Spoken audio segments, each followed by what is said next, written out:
एक महाराष्ट्र में कृष्णा नदी के तीर पर करहान नामक एक गांव है। वहां एक ब्राह्मण रहते थे। उनके घर में केवल 4 लोग थे। वो ब्राह्मण और उस ब्राह्मण की ब्राह्मणी और उसका पुत्र और उसकी पुत्र वधू।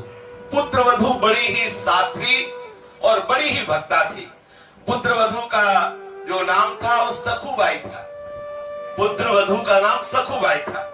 और जो सास थी और जो ससुर थे और जो पति थे, ये तीनों एक ही राशि के थे। दूसरे शब्दों में धुंधकारी थे। जितना उपद्रव करे उतना ही कम।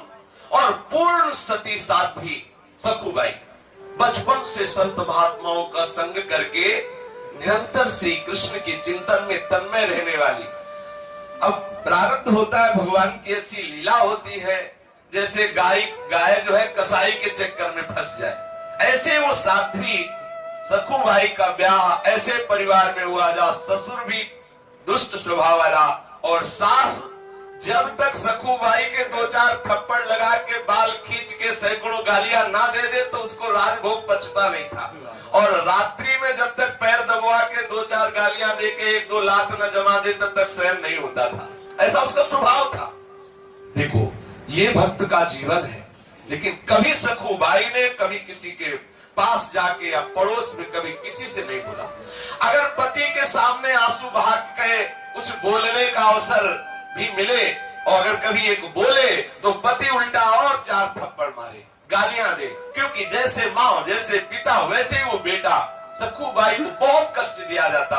लेकिन बलिहारी सखुबाई की भक्ति की कि एक क्षण के लिए भी कभी वो भगवत विस्मरण नहीं होने देती। ये देखो, और कभी ये नहीं कि सास से द्वेष करे, पति से द्वेष करे या ससुर से द्वेष करे, कभी ऐसा नहीं। जो उपासक प्रेम रस को प्राप्त करना चाहता है, भगवत साक्षात्कार करना चाहता है, इन भक्तों से शिक्षा ले।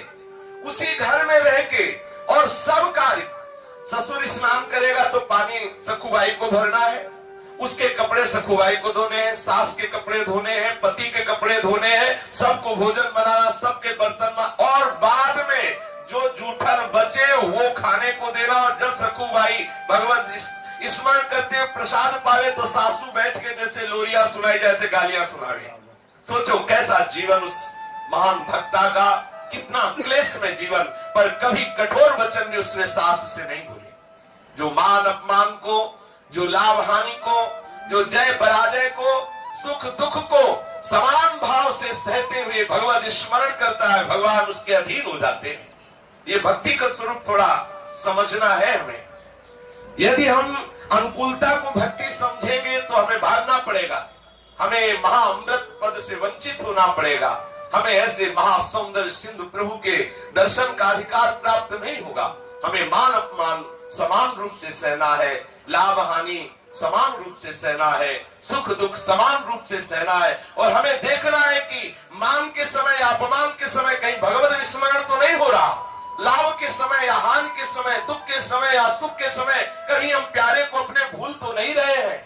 हमें सदैव अपने प्यारे के स्मरण में रहना है। सखुबाई को पीटा जाता है, गालियां दी जाती है, क्लेशात्मक व्यवहार किया जाता है, लेकिन सखुबाई के हृदय में ऐसा विठ्ठल बसे हुए है, इसका कोई प्रभाव नहीं पड़ता। वो अधिक दुष्टा अभिमानिनी कुटिला कठोर हृदया जो सास है, ऐसी परम भागवत परम दयालु श्री सखुबाई को प्रति क्षण क्लेश दे रही है। और तीनों एक से बढ़कर मनमानी क्लेश देते। शक्ति भर के जितनी ताकत है सखुबाई को सताते, उनको सताने में सुख मिलता। शरीर सूख रहा है सखुबाई का, फटे पुराने कपड़े पहनने को मिलते हैं, रूखा सूखा खाने को मिलता है, प्रतिक्षण डांट पिटाई, लेकिन हर समय श्री कृष्ण का चिंतन। यह है भक्ति का स्वरूप। और ऐसे ही भक्तों के जीवन में अद्भुत घटनाएं घटती है जिनका यश गान किया जाता है। प्रातः काल से लेकर रात को सबके सो जाने के बाद तक सखुबाई के लिए घर का काम पड़ा रहता। मशीन की भांति बिना विश्राम किए वो काम करती। सखुबाई का शरीर बहुत कृश होने लगा। बिना आलस्य के, बिना थकावट के, कष्ट सहते हुए भी सबको सुख पहुंचाना, सबकी सेवा में मगन रहना और श्याम सुंदर त्रिभुवन मोहन लालजू का अखंड ध्यान और जिह्वा से विठ्ठल विठ्ठल विठ्ठल, कृष्ण कृष्ण कृष्ण, गोविंद गोविंद, ये सदैव नाम उच्चारण होना। घर के काम काज को ऐसा नहीं कि बेमन करे, सुचारू पूर्वक जैसा होना चाहिए वैसा, और दिल में 10-20 बार सखू को उसके माँ और उसके पति गालियां देते, पीटते। ऐसा आश्चर्य की बात नहीं है। भागमती बाई के लिए भी आया है कि राजा उनके ऊपर बिस्तर लगा के सोता और कोड़ों से मारता। भागमती बाई जिनका यश गाया जाता है। ये भक्तों के जीवन में ऐसे विचित्र विचित्र लीलाएं आती है कि यदि ये साधारण भक्त सुने तो उनको भय लगे कि भक्ति में ऐसा भी होता है क्या। हम तो सुनते थे चकाचक आनंद 56 भोग प्रसाद पाओ, यहाँ तो कोड़ों का भोग लग रहा है, यहाँ तो बड़ा क्लेश लग रहा है। अरे ये उन चरम सीमा के भक्तों की बात है जिनका उदाहरण दिया जाता है। अगर बच्चा 5 किलो उठाता है तो पिता 2 कुंतल उठाने के लिए नहीं कहता। अपने लोग जितने लायक है उतने ही प्रभु हमारे साथ व्यवहार करेंगे। श्री सखूबाई अपने शील और स्वभाव को निरंतर प्रभु के चिंतन के अनुसार ऐसा शांत बनाए हुए थी कि चाहे कितना भी प्रतिकार हो, कभी वो सास से लौटकर जवाब नहीं दिया। सास के सामने वो कभी जवाब नहीं खोलती। पति के सामने 2 बूंद आंसू निकालने का अवसर उसके पास नहीं था, क्योंकि पति सास से भी ज्यादा कर्कश था। अधिक क्या, निर्दय हृदया पिशाचिनी वो सास सखू को पेट भर भोजन भी न देती। घर में अनेक पदार्थ उससे बनवाती, अच्छे अच्छे पदार्थ पाती और अपने लिए रख लेती आगे के लिए, लेकिन सखूबाई को वही रूखा सूखा बासी पवाती। पुत्र, माँ और ससुर तीनों भरपेट पाते, सखूबाई को भरपेट भोजन भी नहीं। इतना होने पर सखू अपने दारुण दुख को श्री भगवान की कृपा का अनुभव करते हुए आनंदित होकर के सहती। सखू की दशा पर गांव के स्त्री पुरुषों को बहुत तरस आता, पर किसी की हिम्मत नहीं होती कि कोई समझा सके।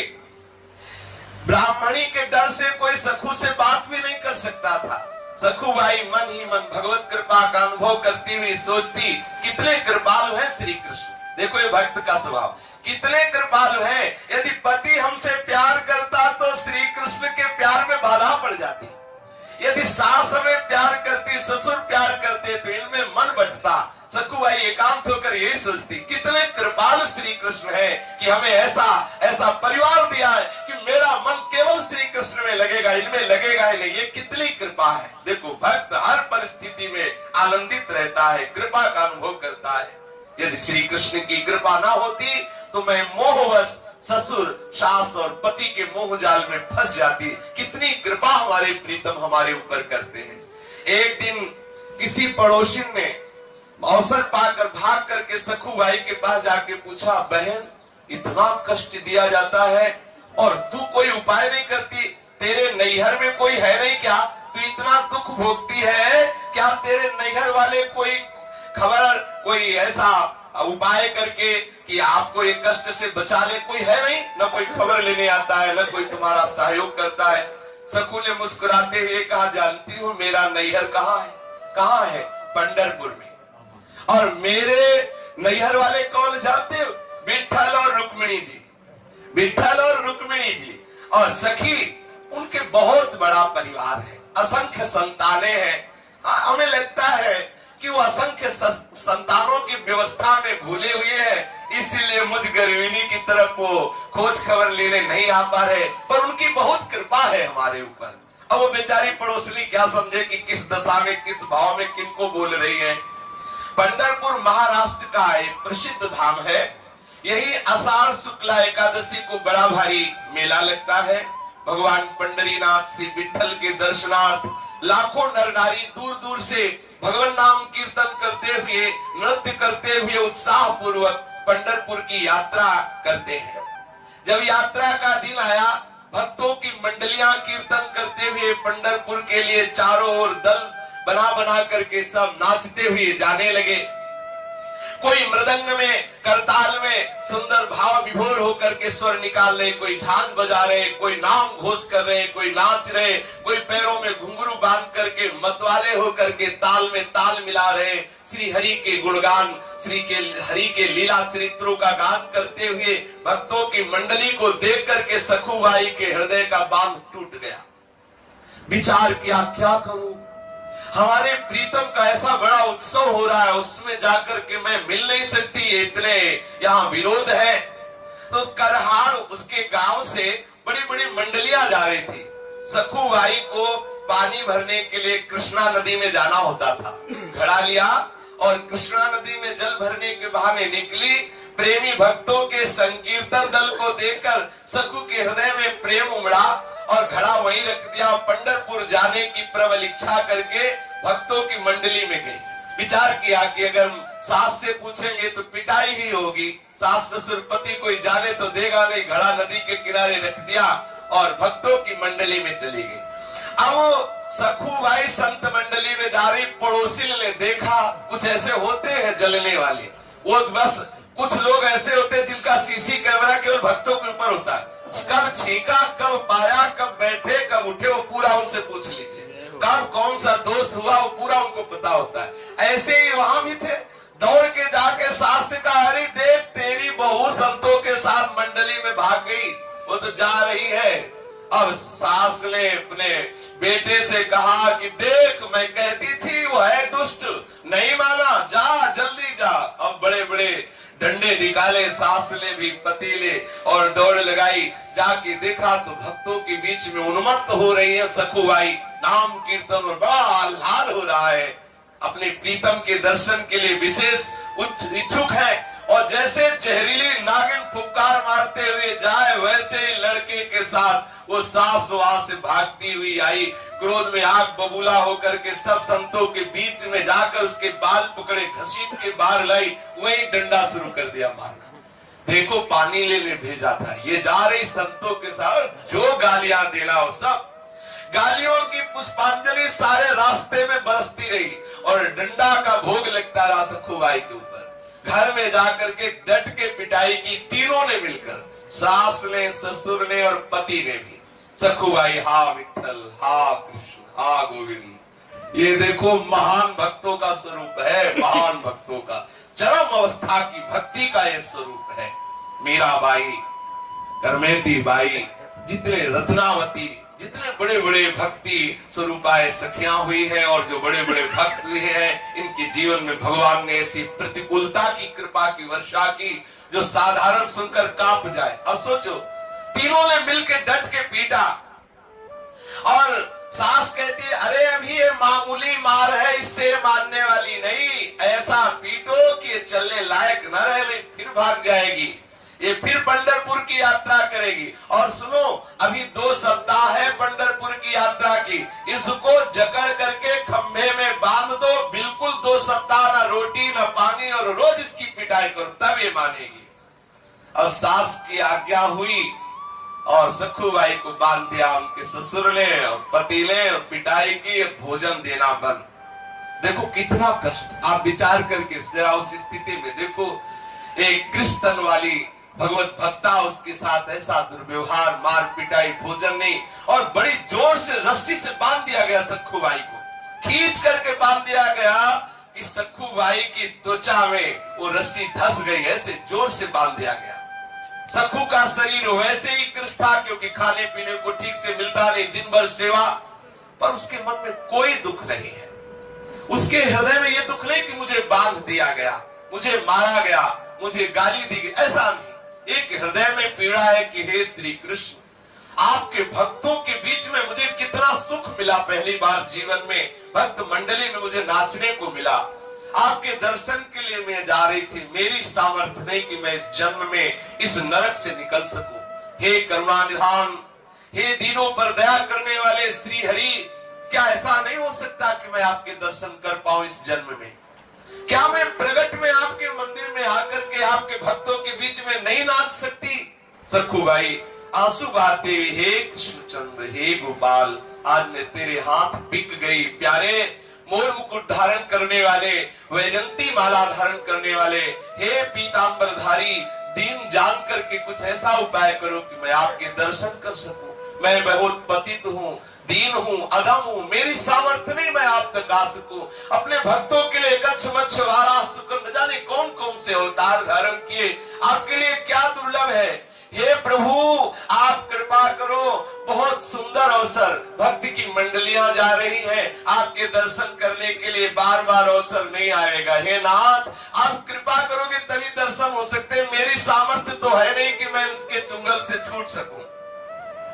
सखुबाई श्री हरि का आंतरिक चिंतन कर रही है। श्री हरि को चैन कैसे पड़ सकता है। रुक्मिणी जी ने देखा तो चेहरे में उदासी, बड़ी चिंता। पूछा कि नाथ आपका चिंतन करने से सबकी चिंता खत्म हो जाती, आप चिंता में कैसे। हमें लगता है जब जब आपके चेहरे पर श्री मुख में चिंता दिखाई देती तो किसी भक्त के लिए, कोई भक्त हमें लगता है कष्ट में है।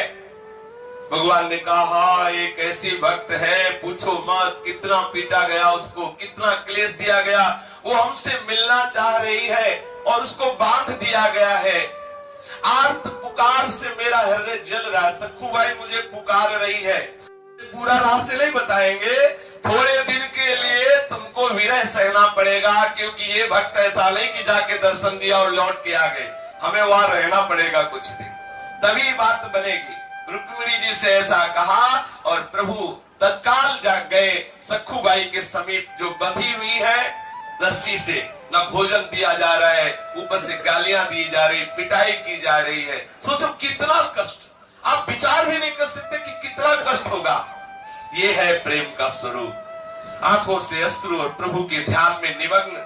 इतने में सामने से देखा एक सुंदर नवयुवती है और कह रही सखुबाई, सखुबाई तुमको पंढरपुर जाने की बहुत चाह थी। ये वही है जो अभी रुक्मिणी जी से बात करके आ रहे हैं। इनको रखने में कोई भी रूप क्या देर लगता है क्या। बहुत सुंदर नवयुवती का रूप रखा और बोले प्रभु सखुबाई मैंने सुना तुम पंढरपुर जाना चाहती हो, तो सुनो चलोगी हमारे साथ पंढरपुर।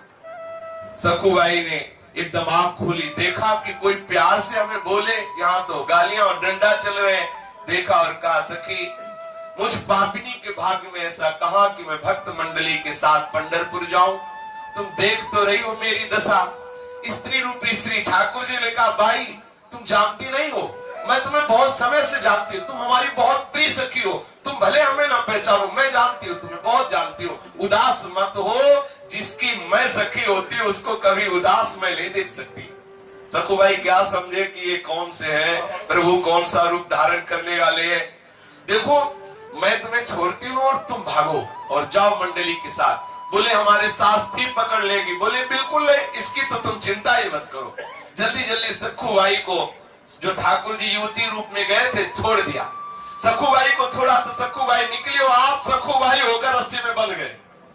आप ठाकुर जी सखुबाई का रूप धारण किया और सखुबाई के बदले में आप जैसे सखुबाई बंधी थी वैसे ही बंध गए ठाकुर जी। देखो कितनी सामर्थ्य है इनकी। लेकिन अगर भक्त इनके लिए बंधता है तो भक्ति के लिए बंध सकते हैं, ये दिखा रहे हैं प्रभु। अब ऐसा नहीं कि सखुबाई की पिटाई होती थी, इनकी पिटाई नहीं होती, इनकी भी हो रही, क्योंकि उनको तो पता ही नहीं है ना कि भगवान है।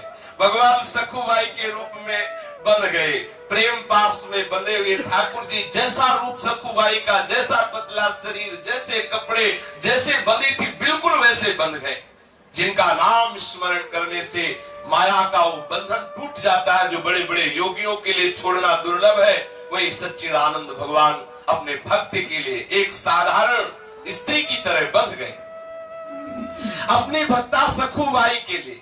अब सखुबाई बड़े आनंदित होकर के भागी, वहां तो भक्तों की मंडलियां जा ही रही थी, भक्त मंडली में कीर्तन करते हुए वो श्री ठाकुर जी के दर्शन के लिए। सखुबाई बने जगन्नाथ, समस्त लोगों का पोषण करने वाले श्री विठ्ठल भगवान उसी में बंद। अब निर्दयी सास आती है और जाएगी पंढरपुर, और 2-4 चाटे ठाकुर जी चुपचाप चाटे खा रहे हैं। सर्व सामर्थ, ये कोई न समझे कि ठाकुर जी के होकर के भक्त पीट रहे हैं तो भक्त के होकर प्रभु भी पीट रहे। देख लो सखुबाई की जगह ठाकुर जी बने, सास आती गालियां देती, थप्पड़ मारती है, ससुर आता है वो गालियां देती। अब आई लाइफ में कई दिन हो गए, भोजन नहीं मिला, पानी नहीं मिला, रोज पिटाई। अखिल लोक सामर्थशाली प्रभु पिट रहे लेकिन कुछ बोल नहीं रहे। सखुबाई की तरह प्रभु सुशीला वधू की तरह आंसू बहाते हैं। 15 दिन बीत गए बंधे बंधे, जहां रोज बाल भोग और राज भोग और शयन भोग, वहां कोई भोग नहीं, रोज डंडा और गालियां खा रहे हैं। सास ससुर का मन इतने पर भी नहीं पसीजा, परंतु सखुबाई के पति के मन में विचार आया कि पूरे 2 सप्ताह हो गए, एक बूंद जल नहीं, कोई भी एक कण अन्न नहीं दिया गया। कहीं ऐसा ना हो कि मेरी पत्नी बंधे बंधे मर जाए तो हमको हमारा दोबारा ब्याह तो होगा नहीं, क्योंकि पूरा गांव नगर जानता है कि हम कितने सभ्य हैं। इसलिए सोच, अब वो सखुबाई के ऊपर दया नहीं, अपनी गृहस्थी के लिए उसने सोचा कि अब सखुबाई को कुछ खिलाना पिलाना। हमें तो लगता है कि इनको राह ले गया तो पति के हृदय में प्रेरणा कर दी, यार इतने दिन हो गए, पानी भी नहीं मिला तो इसी बाले पिलाओ आके। अब उसका पति बहुत प्यार करके गया, और जो ठाकुर जी सखुबाई बने हुए बंधे थे, ठाकुर जी के समीप जाकर के उसने दुलार किया और सखु रूपी भगवान के मुख पे हाथ फिरता हुआ कह रहा, तुम्हें बहुत कष्ट दिया गया, बहुत क्रूरता तुम्हारे ऊपर की गई, सारे बंधन खोला और एकांत में ले जाकर बहुत प्यार किया, सुंदर जल पिलाया, भोजन पाया, और कह रहा है कि देखो अब मैं क्या करूं, मेरे माता पिता इतने, ये आज तो दया की बात आ रही ना, वो इन्हीं के लिए यार सखुबाई के ऊपर कभी नहीं आई दया, ये तो ठाकुर जी लीला बिहारी है। ऐसा भवबंधन का नाश करने वाले अनंत आनंद के समुद्र ठाकुर जी ठीक एक पतिव्रता की तरह ही चेष्टा कर रहे सखुबाई के पति से। ऐसा नहीं कि कोई भगवत्ता प्रकट करे, जैसे जैसे वो प्यार दिखाए वैसे हाथ जोड़े, बिल्कुल जैसे सखुबाई वैसे ही नम्रता से। प्रभु ने सोचा कि यदि मैं जरा सी भी कोई चेष्टा बदलूंगा तो हमारे भक्ति में बाधा पड़ जाएगी। क्या जो सखुबाई हमारे प्रेम में मगन होकर जा रही है उसके प्रेम में बाधा हो जाएगी। इसलिए भक्त के जीवन में जो भक्ति का अद्भुत उन्माद है उसमें बाधा न पड़े। ठाकुर जी के वो गाल में हाथ फेर रहा है तो समस्त लोग चूड़ामणि प्रभु वैसे भी सह रहे, चुप है, पास है। अब वो कह रहा देखो हम तुमको खोल के लाए, हमारे पैर दाबो। तो सखुबाई बोले हुए ठाकुर जी धीरे धीरे उसके पैर दाब रहे। आप देख लो हमारे प्रभु का प्यार, देखो कितना प्यार करते हैं अपने जनों से। पग चापू और सेज बिछाऊं, नौकर बनूं हजाम, हाकू बैल बनो गडवारो, बिना तनख्वाह रथवान, यही तो मेरे मन में ठनी, भगत मेरे मुकुटमणि। पति की आज्ञा के अनुसार सखुबाई रूपी श्री भगवान ने स्नान किया, सुंदर रसोई बनाई और सास ससुर को पवाया। देख लो 56 भोग पाने वाले स्वयं रसोई में चूल्हा फूक रहे, भोजन बना रहे, सास ससुर को बैठा के पवाया और पति को भी पवाया। तीनों आज बहुत प्यार उदय हो रहा है भोजन पाने के बाद। और अपनी बहू की तरफ सास भी बड़ी प्यार दृष्टि से पहली बार देखा, क्योंकि अब ठाकुर जी के हाथ का बना हुआ गया है तो प्रभाव तो पड़ेगा ही। और पति ने जो प्यार की दृष्टि से देखा वैसा प्यार तो कभी सखुबाई को नहीं मिला। माता पिता और पुत्र सराहना कर रहे कि बहू जीवन में ऐसा भोजन नहीं मिला जैसा आज तू बना के पवा रही। ठाकुर जी भी मुस्कुराते जा रहे हैं अंदर कि तुम्हें क्या पता कि तुम्हारी बहू कौन बना हुआ है। ठाकुर जी पुत्र वधू के रूप में स्वयं अपने हाथ से सब पात्र माने, रसोई पवित्र की। और वो जो पति बने हुए सखुबाई के हैं उन्होंने सखुबाई को आज बहुत प्यार किया। अब जैसे पत्नी को प्यार करते वैसे कि अब यहाँ कोई रास विलास वाली बात तो है नहीं, घर गृहस्थी की बात है। ठाकुर जी बिल्कुल एक साथी पत्नी की देख लो क्या कर सकते हो अपने भक्ति के लिए, क्या नहीं कर सकते। दोनों बातों पर विचार करके देखो कितने महान होते हुए आप चाहते तो अपना ऐश्वर्य प्रकट कर सकते थे, लेकिन नहीं, पैर दाब रहे, बर्तन मांज रहे, रसोई बना रहे, पवा रहे, जैसा पति आज्ञा करता वैसा सेवा कर रहे। बर्तन मांजना, चौका देना, सास के पैर दबाना, सारे कार्य बड़ी चतुरता पूर्वक चतुर चूड़ामणि श्री ठाकुर जी महाराज कर रहे हैं। जो स्त्री पुरुष समस्त चराचर जगत के स्वामी हैं, जो भी संसार देख रहे हैं, इसके रचयिता, इसके पालन करने वाले, इसको लय करने वाले अनंत सामर्थ्यशाली प्रभु है। एक साधारण बहू की तरह वो सखुबाई के रूप में सेवा कर रहे हैं। सखु रूपी भगवान अपनी सेवा और सुंदर व्यवहार से पति, सास, ससुर तीनों के स्वभाव को बदल दिया। तीनों बहुत प्यार करने लगे सखुबाई रूप श्री भगवान से। अब तो बड़ा घर में आनंद है, विलक्षण परिवर्तन उस घर में। पड़ोसी देखते हैं कि अब तो कोई मारपीट नहीं, कोई कोलाहल नहीं, बड़ा शांति। सोचा कि भगवान की कृपा हो गई। और उधर सखुबाई पंढरपुर पहुंच करके नाम कीर्तन करते हुए उन्मत्त नाच रही है। प्रभु के प्रेम में वो इस बात को भूल गई कि हमारी जगह कोई और सखी बंधी हुई है। प्रभु ने तो यही कहा कि तुम दर्शन करके आ जाओ, तब तक हम बंधी हुई है। उनको सब भूल गया। गई पंढरपुर में दर्शन के, खूब नृत्य करके उन्मत्त होकर के आनंदित हो रही है। अब भक्त गण हाथों में निशान लिए हुए, ताल मृदंग झांझ बजाते हुए, नाम घोष करते हुए नृत्य कर रहे हैं। गरीब अमीर ब्राह्मण शूद्र का कोई भेद नहीं, सब मंडलियों में उन्मत्त नृत्य हो रहा, भगवान नाम का जय घोष हो रहा है। आकाश में गूंज मच रही, ऐसे नाम घोष हो रहा है। आनंद रस में विभोर हुई सखुबाई चंद्रभागा में स्नान करके पंढरीनाथ जी के दर्शन करके मंदिर के अंदर प्रवेश किया। मंदिर में जाकर श्री हरि के दर्शन करके आनंद सिंधु में डूब गई। प्रभु की वो श्याम मनोहर मूर्ति, वो दिव्य पीतांबर धारण किए हुए सुंदर स्त्री, आज प्रभु की मूर्ति थोड़ी दिखाई दे रही, साक्षात प्रभु दिखाई दे रहे हैं। कानों में दिव्य मकराक कुंडल, सुंदर अनंत कामों का भी जो सौंदर्य फीका कर देने वाला उनका लावण्य, वक्षा स्थल पर नवीन सुगंधित पुष्पमाला, तुलसी की माला धारण किए हुए और भ्रकुटी का संचालन करते हुए सखुबाई को मुग्ध कर रहे हैं। त्रिताप सदा के लिए जिनके नाम स्मरण करने से ही शांत हो जाता है, उनका रूप देख करके सखुबाई सुध बुध भूल गई। ऐसा मन लगा कि उसने प्रभु के सामने प्रतिज्ञा कर ली कि जब तक इस शरीर में प्राण रहेंगे मैं पंढरपुर की सीमा के बाहर नहीं जाऊंगी। और उधर ठाकुर जी बंधे हुए, जो छोड़ा था सखुबाई को, जो बंधे हुए थे, वो खोल करके वहां बहु रूप में चौका लीप रहे, बर्तन मांज रहे हैं, रसोई मनिया कर रहे हो। यहाँ सखुबाई ने प्रण कर लिया, जब तक शरीर में प्राण रहेंगे मैं पंढरपुर को नहीं छोड़ूंगी, सीमा के बाहर नहीं जाऊंगी। उसे क्या पता कि मेरे बदले में आप पंढरीनाथ ही वहां बंधे हुए हैं। प्रेम मुग्धा सखुबाई पांडुरंग के ध्यान में संलग्न हो गई। अंत में अष्ट सात्विक भाव में अंतिम भाव का उदय हुआ, जिसमें सखुबाई के प्राण इस शरीर को छोड़कर निकल गए। इतना रूप प्रभु का ऐसा है। अपने लोग कहते हैं दर्शन क्यों नहीं देते? अरे प्रभु की भक्ति करते करते, सहते सहते, अनुकूलता प्रतिकूलता सहते सहते, द्वंद्वों को सहते सहते हृदय इतना मजबूत हो जाता है, थोड़ा थोड़ा प्रेम विकार को सहने के लायक होता है। अगर इकट्ठे प्रभु का दर्शन हो जाए तो हृदय फट जाए। जैसा सुनते हैं कि सेवा कुंज में अगर कोई रात में रुके तो ऐसा हो जाता है, तो कोई आश्चर्य की बात नहीं, क्योंकि श्यामा श्याम के एकदम रूप को कोई देखे तो हृदय की गति रुक ही जाएगी। सखुबाई के सामने वो स्वरूप प्रकट हुआ कि सखुबाई विह्वल विकल हो गई और भगवान के सौंदर्य के दर्शन में इतना मुक्त हो गई कि उसके प्राण छूट गए। अब दैव संयोग से यात्रा करने को आए हुए करहार के निकटवर्ती किवल नामक गांव का एक ब्राह्मण उस मंडली में आया हुआ था। उसने सखुबाई की लाश को देखा कि सखुबाई तो पधार गई, साथियों को बुलाया और सबने मिलकर के सखुबाई के शरीर की अंत्येष्टि क्रिया की, अंत्येष्टि संस्कार किया। और इधर रुक्मिणी जी ने विचार किया कि खूब रही बात, हमसे तो कह के गए कि कुछ ही दिनों में आ रहे हो, आज तक वापस नहीं आए। फिर ध्यान दे के देखा कि जिसके लिए गए उसने तो शरीर छोड़ दिया, शरीर का संस्कार भी हो गया। अब हमारे प्रभु को तो बहुबल के वहां रहना ही पड़ेगा।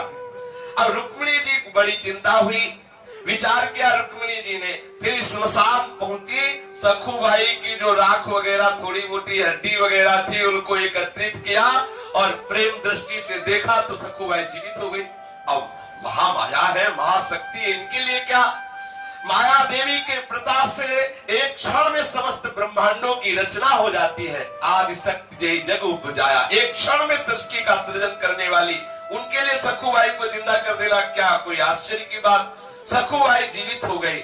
सखूबाई को ऐसा लगा जैसे मैं कोई गाढ़ निद्रा में सो गई थी और जग गई। रात को स्वप्न में जो रुक्मिणी जी ने उन्होंने कहा कि देखो पुत्री, तेरा प्राण रह गया। तूने कहा था इस शरीर में जब तक प्राण रहेंगे मैं पंढरपुर की सीमा के बाहर नहीं जाऊंगी। वो शरीर तो तेरा जल गया। अब मैंने दूसरा तेरे को शरीर दिया है सखूबाई के रूप में, लेकिन तेरा भी प्राण पूरा हो गया क्योंकि पहले वाला शरीर जल गया। अब ये दूसरा जो दे दिया है तू सीधे लौट के जाओ, हमारे प्रीतम तेरे रूप में वहां है, उनको छोड़ो, तू जाके वहां रहे। आदेश पा करके सखूबाई ने प्रणाम किया और आनंद मगन होकर के, अब वो बात थोड़ी है, अब तो चिदानंद में भाव में निमग्न है। 2 दिन में यात्रियों के साथ करहार लौट के आई। सखू का आना जान करके सखू वेशधारी भगवान पंडरीनाथ जो वहां बहु रूप में थे, उन्होंने सोचा गड़बड़ हो जाएगा, अगर वो यहाँ आई हम भी आ रहे हैं तो पिटने में कोई संशय रहेगा नहीं। ठाकुर जी ने तत्काल सास से कहा कि हम पानी लेने जा रही है, और घड़ा लिया, घाट पर आई और पूर्व परिचित सखी का वेश धारण करके सखूबाई से मिली, जो सखूबाई आ रही थी। उन्हें देखते ही सखूबाई को सारी बातें याद आ गई। दौड़ करके हृदय से लगाया और बोले, सखी तेरी कृपा से मुझे पंढरपुर में जाने को मिला, मुझे मेरे ठाकुर के दर्शन हुए, चरणों को पकड़ लिया। बहन तुम्हें बहुत कष्ट भोगना पड़ा होगा मेरी जगह। ठाकुर जी ने कहा कि तुम चिंता मत करो, तुम सुखी हो गई ना? बोले हाँ। बोले अब चिंता की बात नहीं है, मुझे कोई कष्ट नहीं हुआ। यदि तुम्हें सुख मिला तो हर कष्ट हमारे लिए सुखमय है। तू ये घड़ा ले, इसमें जल भर और तू जा। और सखूबाई ने घड़ा भरा, जल लेकर के गई। ठाकुर जी अंतर ध्यान हो गए। सखूबाई घड़ा उठाकर घर पहुंची और स्वाभाविक अपने काम में लग गई। सास ससुर और स्वामी के बदले हुए स्वभाव को देखकर बड़ा आश्चर्य हो रहा सखूबाई को कि इतना प्यार मिल रहा है। दूसरे दिन वो केवल गांव का ब्राह्मण जिसने सखूबाई के शरीर का अंतिम संस्कार किया था, वो करहार आया और उसने सखूबाई के घर पहुंच करके कहा कि भाई हम एक खबर देने आए हैं, तुम्हारी बहू गई हुई थी पंढरपुर और वहां ठाकुर जी के दर्शन करके उसके प्राण निकल गए, तो हमने पहचाना